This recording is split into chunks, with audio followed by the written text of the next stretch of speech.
I'm Eric Loy, and welcome to Loy Interviews. On this podcast, we talk with folks from the VTuber community on their channels, their talents, their stories, where they come from, and their plans for the future. I would like to welcome Pastelixx to the interview. Hi. Hello. How are you doing? I'm doing great. I appreciate you coming on. If you could, please introduce yourself to everybody.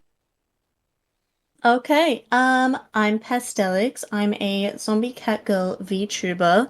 I primarily do horror-oriented content, though I do like to kind of try and bring some variety to my channel. I stream on Twitch, but obviously upload kind of all over the shop. You can find me YouTube for VODs, Twitter, Blue Sky, TikTok, all that good stuff.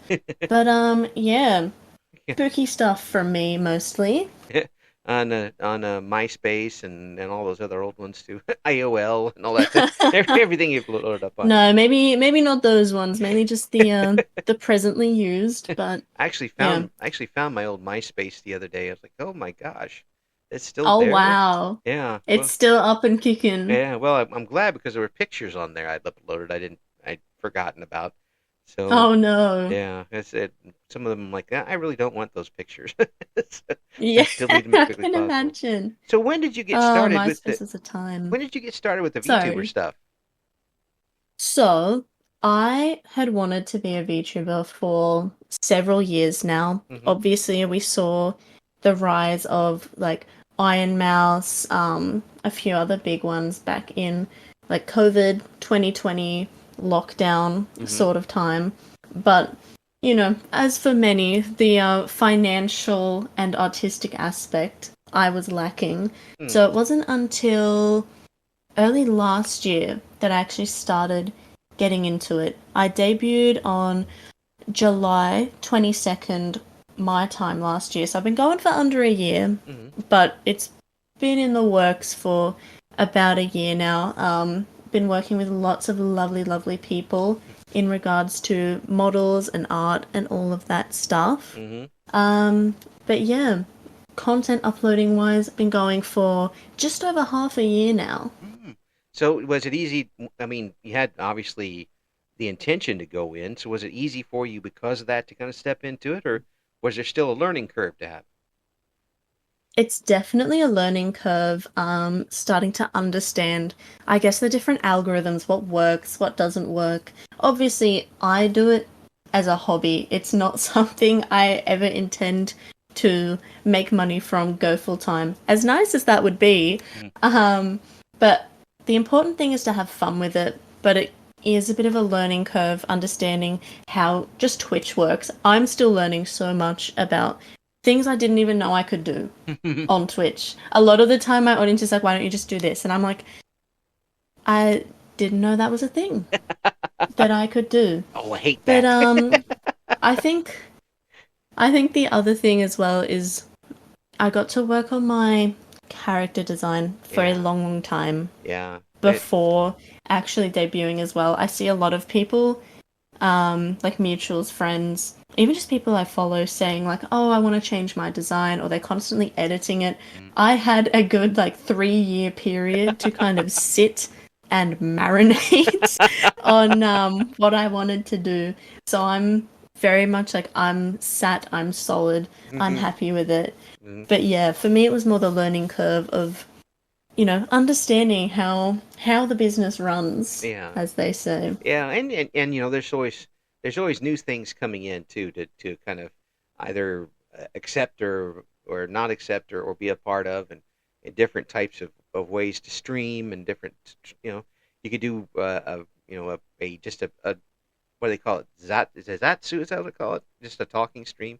Um, Yeah, like I know people do just chatting. I could not. Even though I'm a yapper, I need to have something to do personally. well, I lurked into one of your streams here recently, and I did see you. yeah, Hello. yeah. It looked like you're having a lot of fun, and everybody was having a lot of fun with you. Yeah, no, it was a good one last night that you popped in. We were Yeah. doing some Silent Hill 2. I actually dropped that game for a little bit when it came out because it was having so many issues on my PC. Mm. Um, but now I have a alternate PNG model that I Mm. use for super new, like, graphics intensive games. Ah, Anything beyond like 2023, basically. yeah. So you didn't get to see like the full VTuber model in action. That was just my little PNG that I recently acquired. But yeah, no, it's been super, super fun.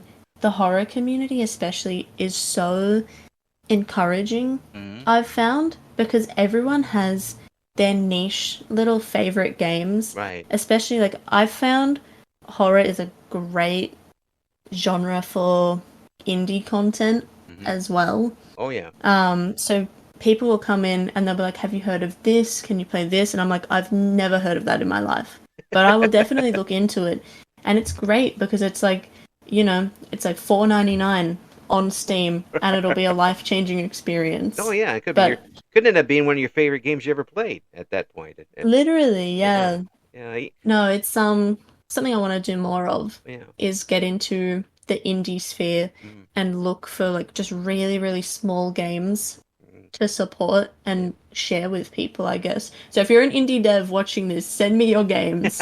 I will play them. Well, we're going to have all of the links we could find, and there's a lot of them. We're going to have them all on I the welcome them description. all. Yes, so folks, and if you still have trouble, go through me, and I'll point you in the right direction. Um, the so Sam, again, there's very different types of horror games out there. So, do you prefer the long game horror, where it's kind of hanging in the air and you're waiting until the big thing at the end, or would you rather have the jump scare horrors? I love something that's really atmosphere based. Mm. I think that's why we're really enjoying Silent Hill 2 Mm. at the moment as well, Yeah. is because it's just so atmosphere heavy. Like, obviously, a good jump scare doesn't go astray, keeps you on your toes, Hmm. but I would prefer something that's honestly super long winded, kind of gets in your head more than just running and gunning and Yeah. oh, look, scary thing. Yeah. Because as fun as those are to play, I like something that kind of, I guess, plays with your mind in a sense. Like, it really takes you back to, like, just that fear of the dark, innate fear of the unknown. I love that stuff. I think it's so fun. Yeah. And I think you get a lot more of that with the indie games too, don't you? I mean, that you can sometimes they don't have the greatest, uh, you know, you know, graphic type of thing or anything along those lines, but I tend to think anyway that the indie folks seem to have They their own ideas they and know what will, they're doing, yeah, yeah. yeah, and they know exactly how to get you there, and they're not kind of beholden to anything while they're doing it. I love that. I love that they can just go forth and make what they want to without having to worry about, you know, oh, is our big audience going to enjoy this? Is this going to make sales? Is this? It's just people doing what they love, Mm, which they love, the horror genre. Obviously, you know, yeah. they've had so many games to kind of take inspiration from, but somehow they make something new with it. Mhm.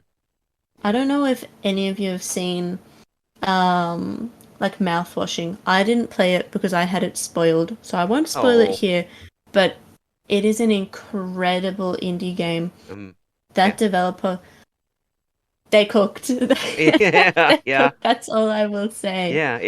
And their innovation is something that they don't have. If you're talking about an indie developer, and some of these guys are by women and men and all the folks doing it are by themselves doing a lot of these things, and they're Yes, only yes. the only people who could say no are them to what they're doing, so they don't have to run it past a corporation to do what they want to do with it, and that's where you get your real innovation in with these games, and and Definitely, yeah. and you also get kind of inside their head, don't you? You Wow. do. It's just, I think it's so fun that they don't have, a big boss saying no to an Yeah. idea. They just run with it, and it's just so good. Mm. Even if, like, sometimes the graphics not being beautiful, like ray tracing, all of that sort of thing, sometimes that adds to it. Mm. Just the, like, grimy grunginess. Mm. It can be really, really unsettling. Yeah. And I honestly think if you can play that card to your advantage, it makes it even better. I think so too. I'm not a big horror guy myself. I scare too easily, and I might cry. But but No, that's fair. That's fair. but no, really, I enjoy watching people play, which is kind of become an entertainment genre in itself, where you've got people who probably maybe won't play the game, but want to watch other people do it and to get their reactions to it. I think honestly, that's how I got into the genre as Mm, a whole. Like, you know, 2010s YouTube, I've grown up watching the big names yeah, play all these kinds of games that I, didn't have the console for, or I couldn't afford the game, or I was too busy to play it. yeah, And you kind of get to experience the story from the safety of a screen being between you. You yes, know what I mean? yeah, But obviously, the more you watch, the more not desensitized to it you become, but you scare a mm, bit less easy, and you can almost start to appreciate the content more mm, in a sense, yeah, because sometimes you just play things for the scares, for the jump scares, right, right, and it's like, you get a little wrapped up in that, but when you can kind of go beyond, all scary face, mm, it's something really really special that you get to kind of analyze, like the meaning behind these stories yeah. a lot of the time, which can be very very dark. So I do warn viewers that sometimes it can get a bit dark, whether I intend it to or not. Yeah. Just it's a pretty grisly genre, but I think that's the fun of it. Yeah. Is like it's almost like a safe way to explore certain aspects of humanity that you otherwise would not want to engage with. That's right. I'm not going ghost hunting myself, but I'll watch somebody else do it. Exactly, I'm exactly. not getting anywhere near it myself. Now, a game like Poppy Playtime. Oh gosh, I'm not. I have trouble even watching people play that game. I mean Really, that's nightmare fuel start to finish for me. I think it's like so fun and silly. I like mascot horror is something we've been seeing a lot of. I haven't played Poppy Playtime. That's again, I guess it's not that it hasn't interested me. It's just mascot horror is something that it can be really overused. I think they've done something super super special with it, Yeah, especially like outside of the game, all their promotional material with these like VHS tapes. Love to see it. yeah. But honestly, I think it's kind of fun and campy in a sense, the actual gameplay. Like, oh, solve these little puzzles, all the little toys. I'm just gonna hide behind you. You I leave. think I think that's essentially what my chat does. It's like you do the thing and we'll stand and watch. Well, at least you know that they were relying on you. Maybe they rely too much on me sometimes. I'm not known for my puzzle solving abilities. Oh, So that's sometimes that's another thing with these horror games is that there are frequently the puzzles involved and I don't know. Sometimes I watch folks do it, and the puzzles don't make any sense to the storyline. They're just kind of thrown in there. Um, yeah, that doesn't. I mean, that'll throw a little bit of a bit of sour mash in your Cheerios.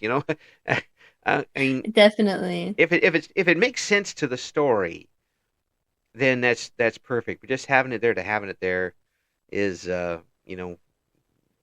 big corpo can do that. I mean, that's Yeah. I would say something that always amuses me is in the survival horror genre. So you're talking like your Resident Evil, your Silent Hill, hmm your Fatal Frame, yeah. all of that kind of stuff. They will always find the longest, most unnecessary path to opening a door. Yes, They'll be like, oh, it's locked. And you know damn well Leon Kennedy can kick a door down, that's right. but instead you have to go to 5 different rooms to find the key. You start to see the humor in it after a certain point. Yeah, yeah. It's like you come up to the door and like, should I even bother trying the door? Yeah, is there a point? Yeah. Like, It's just, oh no, it looks like it needs a key. It's made out of In a sense, cardboard. it can be nice because it's like it gives you a clear direction of where to go. Hmm. I think my worst nightmare when it comes to horror is just not being told where to go. Mm. No objective, no map, just wander around Oh and yeah. figure it out. Oh, I'm like, I like a direction. At least if every door but one is locked, I know where I'm meant to go. that's right. That's right. I had that situation happen. It wasn't a horror game, but it was one of the fantasy games way, way back in the Commodore 64 days. Oh wow, Really yeah. ancient history. There's a game called Might and Magic 1. It was mostly well, it was mostly text based, but there was a little bit of animation to it. It was a dungeon crawler thing, and by the life of me, I could not figure out how to finish that game. I had characters up to 9 million levels, and they'd walk up to somebody and just kind of Oh wow. wave their hand, and the most dangerous enemies would be gone. I could not figure it out. So I actually went to the store and bought graph paper and graphed every little bit of that game. That's I made crazy. made my own map with little notes says this is where this happens. This is where this and finally found the one spot in this giant map to go in and finish the game. And that there was there was no way the boss was going to win at that point because level 10,000 you're going to win, Uh, Yep, but yep. yeah, and that was a case where a game was fun to play, but so frustrating when you don't have a path. Um, Yeah. it's at the same time I don't really like games that they kind of shoehorn you into a path either. Yeah, you want a little bit of exploration, but you also don't want to be wandering aimlessly for hours on end. Yeah, I yeah. guess that's before the days of good old Steam help page Oh, as well. yeah, So, yeah. It was the in days a of sense, floppy disks. That's what that day was. yes.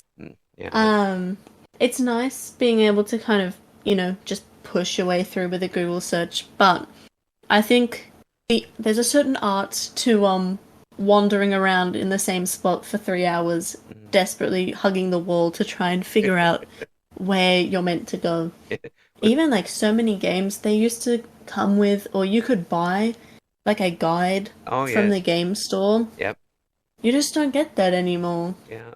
Oh, that was back then. You absolutely had to have one if you were I was doing it without the guidebook, but then later on I found there was a guidebook and I already printed out the maps myself, so I didn't need the guidebook at that point. At that point, yeah, you Yeah, you were the yeah, guidebook by that point. I should have published it myself at that point. But yeah, Yeah. yeah, people don't remember that. It was you would be able to go in and buy the software in the big box, and then beside it there was usually a little book, how to play How Pong, to play, yeah.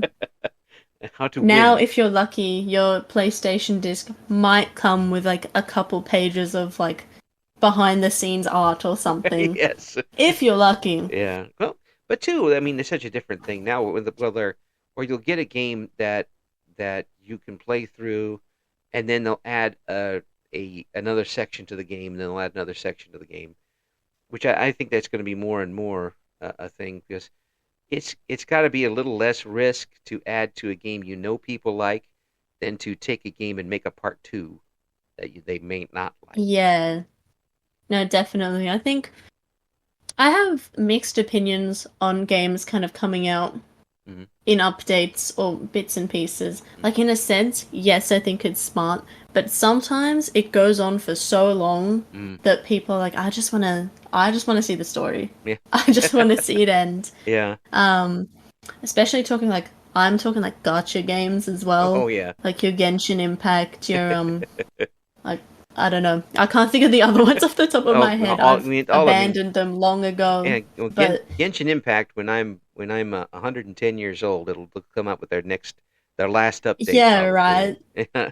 It's But like the final nation will come out when everyone's been and gone. that's right. That asteroid everyone's talking about will have hit the Earth. That's right. Yeah. Well, I actually found a site that said it was supposed to hit in 2023 instead of 2032. They misspelled it on the thing. I was like, well, I said, I guess I slept through it. I don't know what happened. Well, Guess we missed that one. Yeah. Yeah. Oops.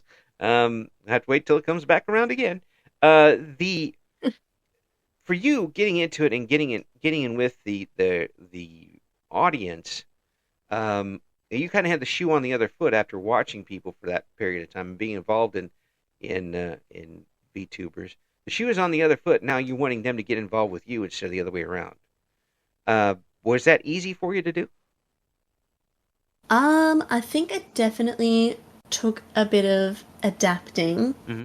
to, because you kind of, as a viewer, you learn what you like, what you don't like, what you think is working, just as a general. Um, but I've learned very quickly that a lot of the time the thing you think will do well or work often doesn't, and it will be something completely random that does well or gets a lot of engagement. So I think at this point, what works best for me is kind of the theory that if you're happy and you're having fun on stream, people are going to kind of return that energy. Mm. They're going to, you know, want to engage with you, want to talk to you, want to, you know, just vibe in Yeah. general. Want to come back? I mean, Whereas, like, yeah. yeah, if people can see that you're kind of treating it as a grind set, Mm. like just go no stop, you're there to almost be corporate without being corporate Right. and make money and just push out content constantly. Yeah. I feel like that kills like some of the magic of it Mm. in a sense. Like at the end of the day, all of us VTubers, we're just being anime people on the internet. Mm-hmm. But as they say, we're cringe, but we are free. That's right. Yeah. Well, I enjoy that. I think you really summed it up there really well. I always try to remind folks that people come back to an audience, whether it was old radio audience back in the day for guys like me, or for VTubers today. They could come on and see somebody play Minecraft on 1,000 different people at once, but they could come back. They'll come back to the people they enjoy watching do that, watching playing those games. It's the personalities that will bring them back.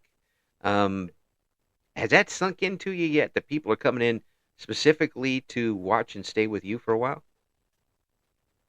I it's it still feels weird Mm-hmm. in a sense. Like literally last night I was having this conversation. There's a member of my community who very often like returns when he can. He'll support me where he can. He's like, "Oh, you're like one of the two people that I keep up with." And I'm like, "What do you mean? Like you're telling me that it's me and like one other person that you look out for updates for, you want to support? That's crazy." Yeah. Like sometimes I get hit with like imposter syndrome in a sense. Yeah. It's just absolutely wild to think. Like I just hit 300 on Twitch, and I'm like, how have I come that far in such a short amount of time? Like, how am I in a spot where, someone I'm vaguely connected to on Twitter could mention my name and people will be like, "Oh yeah, we know that person." Or like just even looking at numbers, I'm like, there's that many of you that think I'm cool. Like, I picture that many people in a room, and I'm like, I would probably run away and cry. Oh yeah. Yeah.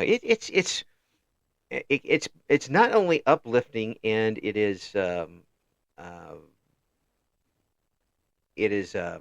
I've lost the word completely, but it's uh, empowering, I guess, in a way. But it makes you feel like you've got some importance to people's lives.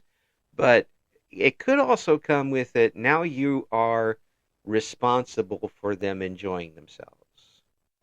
Has that come I around guess to you? so, yeah.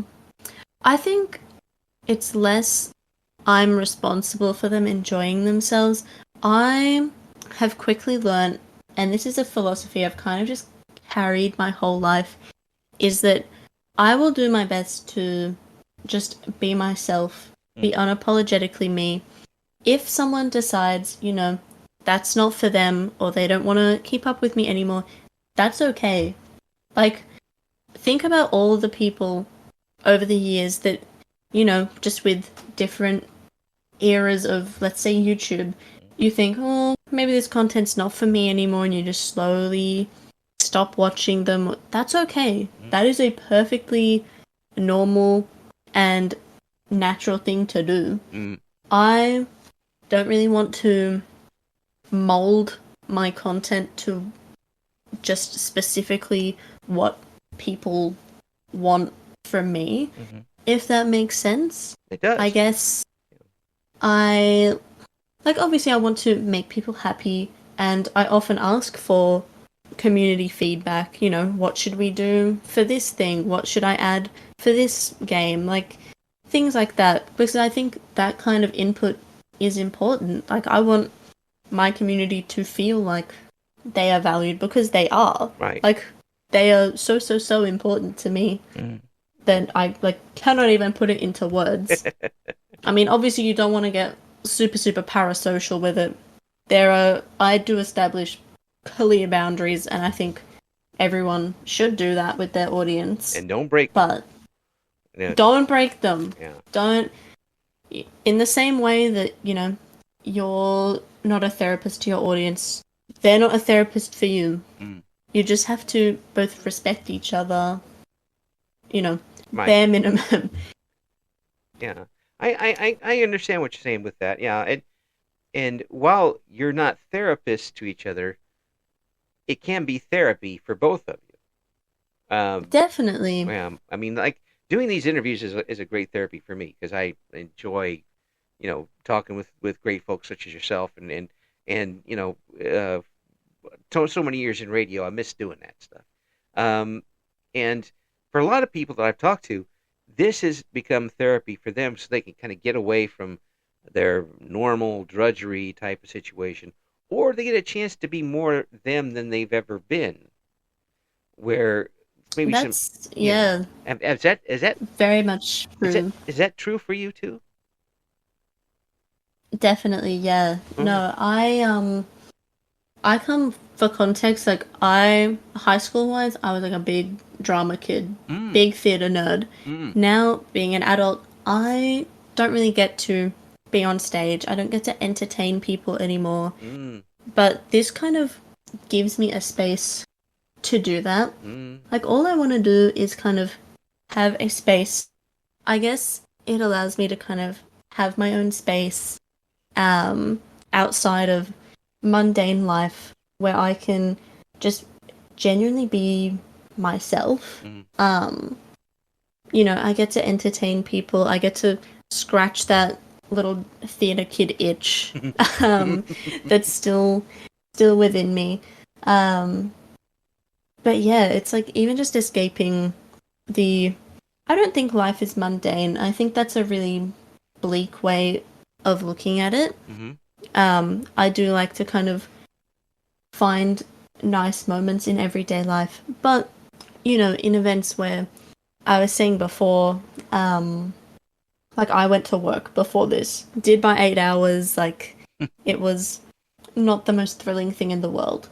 Yes. And then I get to put that behind me and log on and be a zombie cat girl for a few hours.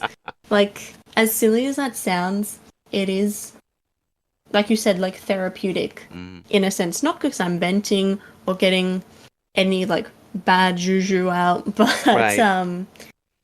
it's just getting to be yourself at the end of the day, not without anyone judging you. That's what an audience does, good or bad. Right. But yeah, just getting to come on and vibe, and then I guess I've gotten to a point where I don't care about numbers.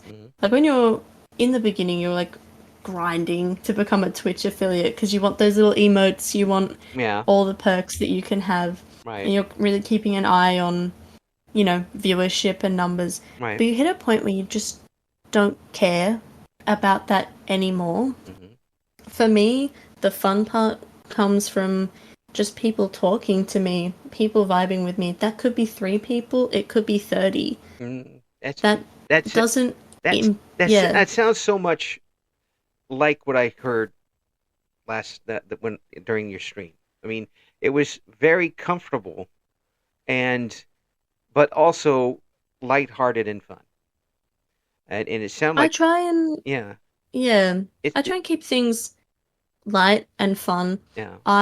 Like I said, I don't like to drag anything negative that may be happening, like, outside into it. Hmm. I know for some people that is how they deal with things, and that's okay if that's, the boundary that you've got between yourself and Yeah, the people watching you, yeah, and that's the sort of thing they want to engage in.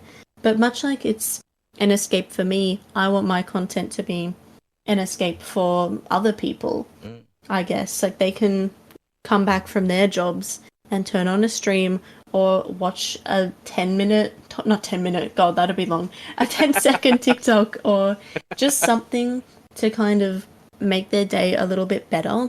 And I that's think that's why I enjoy chatting to people so much and why I opt to do stream rather than, just make YouTube videos. yeah, Because I like that personal element yeah, of just getting to talk to people.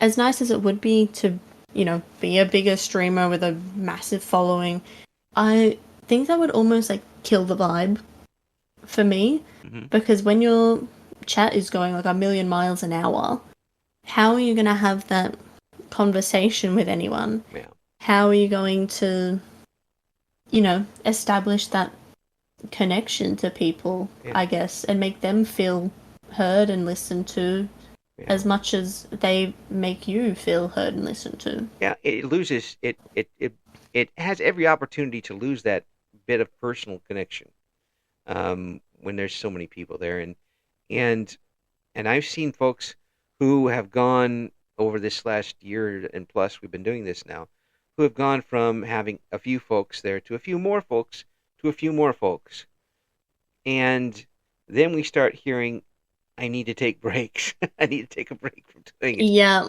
and it gets a little too much. The pipeline's a little big, and it goes from being an enjoyable time spent with folks doing something and having them with you to a job. yes, that is what I don't want it to become. Mm-hmm. Like, I know I talk about, in a sense, it's like a dream job, getting to entertain people. Mm-hmm. But behind the scenes of every creative, there you then have to look at a moderation team, a management team, Mm-hmm. people who quite literally just edit your content day in, day out Right. because you don't have the time to do it anymore. Mm-hmm. I like being self-contained, I guess. As busy as I am, I like that busyness because it's something I enjoy. It's something that I, put my heart into essentially. Um and I guess yeah, like you think about the concept of blowing up overnight and people think, "Oh, wow, that would be amazing." But then you think about it a little bit more and it's as much as I would be grateful for the support, that's a big jump Yeah, it is. to make Yeah. from, a few hundred to let's say like a few thousand. And that would be stressful. Well, that's a Stressful? Stressful yeah, and it scary. would be both. You just created an entirely new concept. Stressful. It's exactly that. Yes. Yes, it better than any word that's ever been invented for that. Uh, but like say if you were doing a let's say Eric does this and he's got 30 people on, and somebody raids with 1,000 people out of the kindness of the heart or something. Now I'm here with 1,300 people. Now, first Yeah, of it's all, a after big jump. after I fainted, it come back, and now it goes from having a little an informal discussion with a bunch of folks to the house is full, and now how am I going to entertain all these people? Um, and then the lights start coming on in your head, like, now how am I going to keep all these people? Yep. And it's nice to have a little peak, but then it's if you set yourself up for, I had 1,000 people here, I had 30 people back again the next time. Yep. There's a lot of psychology things that can build up into it, but I just from talking to you this time and watching your streams, you seem to have all your ducks in a row, a very realistic idea of what you want to do with it. And did you have that type of attitude toward it when you first got started, after waiting so long to first get started? I think in the beginning, the idea of being, a big internet celebrity appealed a lot more, Mm-hmm. but I've always considered myself a very realistic person. Mm-hmm. Like, I didn't even expect to get to 100 followers by this point. Yeah. Like, I was expecting, like, we'll still be on that affiliate grind at this point. So, even that much has been like, oh, wow, okay.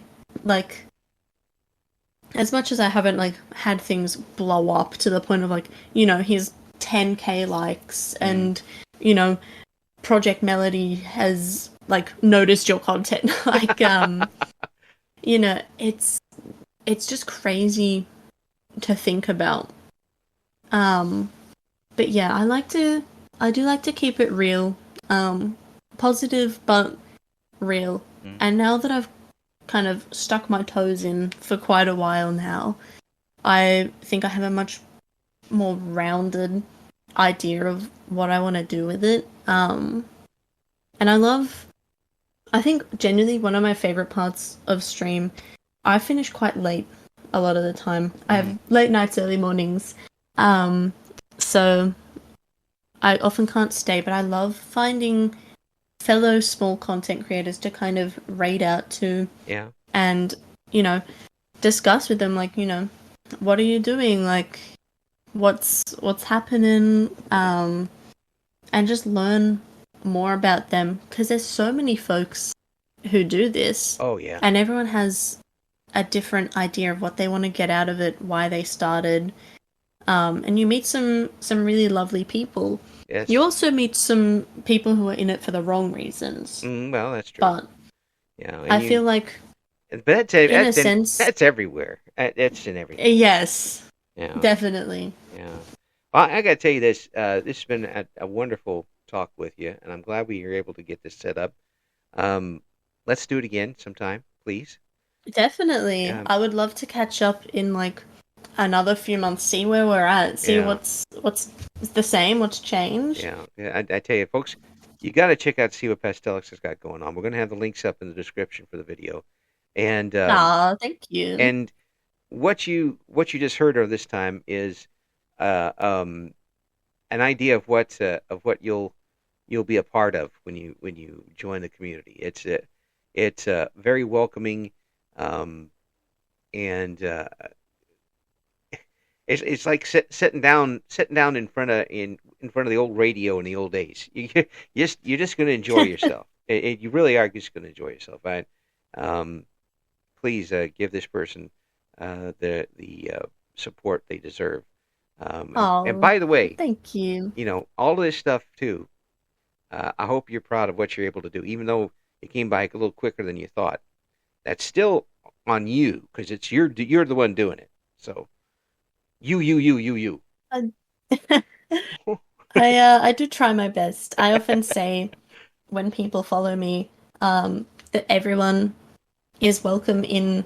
I call my community, in addition to Paste Nation, as I have dubbed them, I call it the graveyard, and I always say everyone is welcome in the graveyard, because I just, while I'm streaming, I like to put beliefs aside, put everything outside aside, and just from we all vibe over some spooky shit and my mic peaking when I get jump scared. Pastelixx, thank you so much for coming on. No problem. I'm very, very happy that you reached out to me and I got to be on the show. Thank you for listening to Eric Loy Interviews. Join us again next time when we talk to another member of the always interesting VTuber community.